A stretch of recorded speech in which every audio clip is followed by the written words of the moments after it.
Good afternoon, everyone. This is Christian with PerfectStockAlert.com, a 100% free service for smart investors and traders. All we ask in return, please refer a friend. Today we're going to be discussing Bollinger Bands. This is probably one of the most popular overlays that people use all the time. In this particular scenario, I have it overlaid on my candlestick charts. I always use candlestick charts. However, Bollinger Bands are calculated based on the closing price of each period. Therefore, a person could use a line chart and still read it just fine. Bollinger Bands were developed by John Bollinger, named after him. Bollinger Bands are volatility bands placed above and below a simple moving average. Bollinger Bands consist of a middle band with the two outer bands above it and below it. Let me draw that out for you. This is the middle band, also the simple moving average. This is usually set at 20 periods, as it is here by default. Simple moving average is used because the simple moving average is also used in the standard deviation formula. Look back period for the standard deviation is the same as the simple moving average. So if you were to go change this look back period from the SMA, instead of being 20 period, but you were to make it 50, it would automatically adjust your outer lines as well. The outer bands are usually set 2 standard deviations above and below the middle band, at least in default. Bollinger recommends making small incremental adjustments to the standard deviation multiplier if you were going to change it for an individual security or a set trading style or a time frame, and that would be this number here. This is actually a 2.0, okay? That's basically recommended for the simple moving average of 20-day. However, if you were to change it to a 10-day period, then it would be 1.9 is what he recommends. It's just, minute changes in that situation. Longer term traders who wanted to use a 50 periods SMA or simple moving average, he recommends a 2.1 as opposed to a 2.0. Okay, you can just kind of tweak it yourself how you like it, but use small changes. A couple items you need to know before you get into how to use it for actually finding signals. You want to know as much as you can about what the Bollinger Band is just reflecting to you from the moment you look at it. Whenever you have a situation where your simple moving average is pointing down, you're looking at a downtrend. That's what that's telling you. When it's pointing up, it's telling you you're looking at an uptrend. That makes sense. And when it's exactly flat, then you know you're in a sideways moving market or something is changing. So whenever you're in a situation where you've got an uptrend going on and then you go flat, you know that that uptrend is now in question. Okay. And if you're looking at a situation where you're in a downtrend, all of a sudden she starts to go flat on you, then you know you're looking at a change of direction.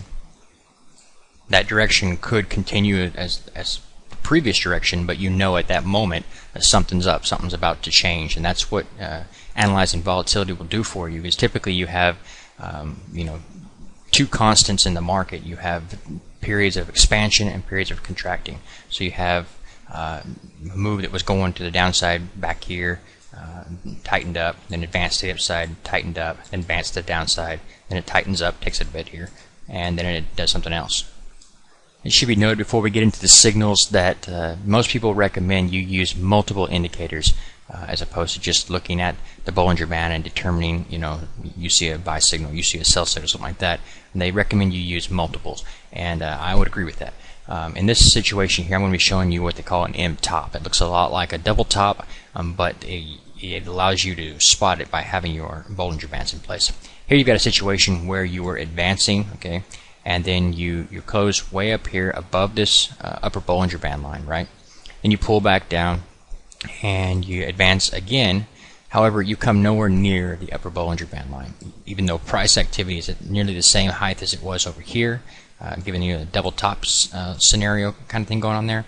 It's not closing above or even touching the upper Bollinger Band line.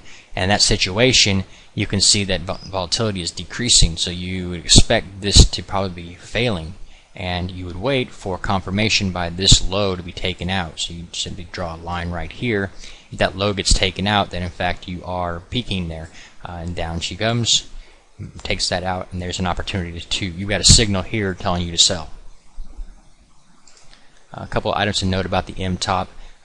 This is a good sell opportunity here, but like I said, you want to find something else that confirms it. I would probably use the slow stotch. In this case here, you've got a high point here, lower high here. It's obviously trending down while price activity in the same period was flat. And that's a bearish divergence telling you to sell as well. So it's confirming the indication of the Bollinger Band. The M tops don't have to have, and price activity doesn't have to be like a double top would be two nearly equal points. The M top can actually, let me clean that up, can actually have a cattywampus scenario where your first high is higher than the previous or lower than the previous. You could have had a bigger move here, and as long as it still hadn't tagged that upper Bollinger Band line the second time, then it would be showing you the same thing. Okay, it's very important when you're dealing with M tops, or what we're going to get into later, is you always look for confirmation. That confirmation is going to be a break of a low point. You've got to have that. If you get that breakdown where price actually closes below that support line that you bounced off of a moment ago, then you know that the trend is shifting, and that's an important piece of the pie. Okay, now we're going to look at what a W bottom looks like. Remember that it's based on the close of a candlestick, and that's the important part to note here. So don't get that confused when you're looking at your analysis of the Bollinger Bands. Here we have a situation where you had moved lower. I noticed that we closed below the Bollinger Band here by a pretty good amount. Then we move back up. We find that resistance at the middle Bollinger Band line, bounce off of that, and we start to move lower again. And this time we close on the lower Bollinger Band, and then we start to reverse back to the upside here. This is showing you that volatility to the downside is decreasing. You had a situation where you were easily closing well below the lower Bollinger Band line, and now here you're closing on it. So you're starting to see a decrease here. It's not confirmed until you get a breakout above this point here. Remember to use the body, the close, the highest close of that period where you had previously found resistance. And then when you get a breakout above that point, you did here, that's your buy signal. Now again, you want to use other indicators to confirm it. I would use the slow stotch. You notice here, you've got a low point here and a higher low here, showing an uptrend right there. And the corresponding low points of price activity here and here are actually trending down, showing a downtrend. That's a bullish divergence, and it's also calling for a move to the upside. A breakout of a W bottom, like I've just drawn out there for you, is typically the start of a major move to the upside, and that's an important piece of the puzzle. And make sure you get the breakout before you can say that it's confirmed. Another method a lot of traders will use, and it's not necessarily recommended, it wasn't actually the purpose in design of the Bollinger Band line, but it's what a lot of people do, and most people will start with, and that's they fade the market. Whenever you've got a situation that's moving sideways, they'll sit there and watch for an opportunity where price touches the lower Bollinger Band line. They'll look for that as a buy opportunity and a sell opportunity the next time you get to the upper Bollinger Band line, then short at the top and expect it to cover next time it touches down here. That's a method you could use as long as you're moving sideways and you've got some volatility in there to actually trade it. Then that would make sense and something you can use. But I keep a tight stop on that, because in situation when the situation changes, I mean, you're only going to trade flat for so long before somebody's going to break out to the upside or to the downside. Sooner or later that's going to happen.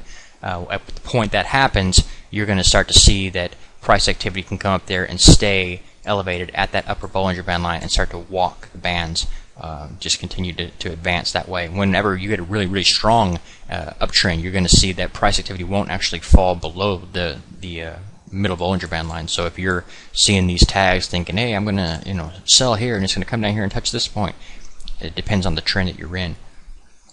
Again, just to reiterate, to get a quick little glance at the trend, just simply look at the actual simple moving average, the 20-day moving average there. If she's flat, well then you're flat. You're moving sideways. If she's trending up, she's pointing up, then you're looking at an uptrend, the start of an uptrend. If she's pointing down, then you're looking at a downtrend, that kind of thing. All right. One more item to note: if you're looking at a situation where, for example, you see this M top that we talked about before, and you get that breakdown that you wanted to see, and you start selling. A lot of guys, if they were playing the tags of the upper and the lower, so they would simply short here and then cover here is next time you touch the lower. However, you would miss all of this move. So another way of doing that is simply to stay with the trade, stay short until you see price activity pull away from that lower Bollinger Band line, which actually happened right here. Before that happened, it just kept hugging it, staying with it. But when price activity at the close could actually get off of it, then you would start to look at, okay, we're starting to get some volatility, shifting and changing the direction of the trend. So that would be an opportunity to then exit. It would get you out with a lot more profits as opposed to just as soon as you tag the lower, you're gone.